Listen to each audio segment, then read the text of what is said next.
കൂട്ടുകാരെ, എൻ്റെ പേര് അനുചന്ദ്രു. ഞാൻ രാജീവ് വായനശാലയിലെടുത്ത ബുക്കാണിത്. ഈ ബുക്കിന്റെ പേര് റാഫുൻസെൽ. റാഫുൻസെൽ എന്ന് വെച്ചാൽ ജർമ്മനിയിൽ ഒരു പ്രത്യേക ചെടിയുടെ പേരാണ് റാഫുൻസെൽ. ജർമ്മനി ഭാഷയിൽ നിന്നും ലോകപ്രസിദ്ധമായ കഥയാണ് റാഫുൻസെൽ. ഒരു മന്ത്രവാദിയുടെ പിടിയിലേക്ക് പെട്ട നീള മുടിയുള്ള സുന്ദരിയായ കുട്ടിയെ രാജകുമാരൻ വന്ന് രക്ഷപ്പെടുത്തുന്ന അവളെ വിവാഹം കഴിക്കുന്നതാണ് ഈ കഥയിൽ പറയുന്നത്.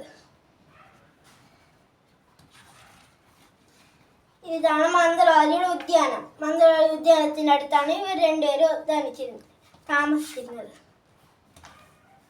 ഇതാണ് റാഫുൻസെൽ എന്ന ചെടി മോഹിച്ച സ്ത്രീ.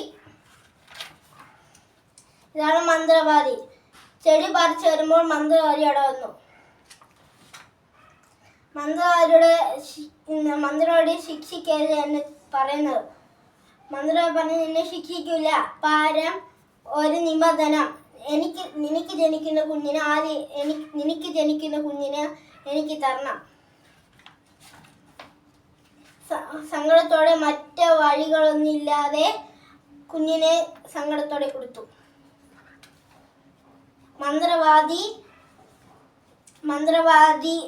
റാഫുൻസെൽ മുടി അയച്ചിട്ട് സ്വർണ്ണപ്പടികൾ കയറട്ടെ, മുടി താഴേക്ക് ഇട്ട് കൊടുത്തു. അതുവഴി ആ മുടിയിൽ പിടിച്ച് കയറി വന്ന് എത്തി. ഒരു ജന്നലേ ഉള്ളൂ, കോണിപ്പടികളില്ല, കഥകളില്ല, ഒരേ ഒരു റൂം. ഇതാണ് രാജകുമാരൻ കുതിരപ്പുറത്ത് നടന്നു വരികയായിരുന്നു. അപ്പോൾ ഇവിടുന്ന് ഗാനം കേട്ടു. അവിടെ മന്ത്രവാദി വന്നപ്പോൾ ഒരു മരത്തിന്റെ ഇടയിൽ ഒളിച്ചിരുന്നു. രണ്ടുപേരും തമ്മിൽ കണ്ടു. വിവാഹം കഴിക്കാമോ എന്നും രാജകുമാരൻ നീളമുടിയുള്ള കുട്ടിയോട് ചോദിച്ചു.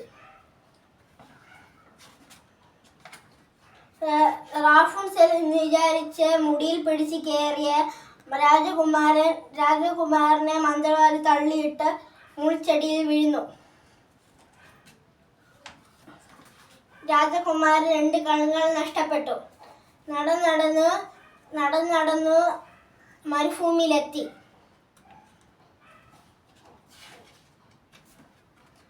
അവിടെ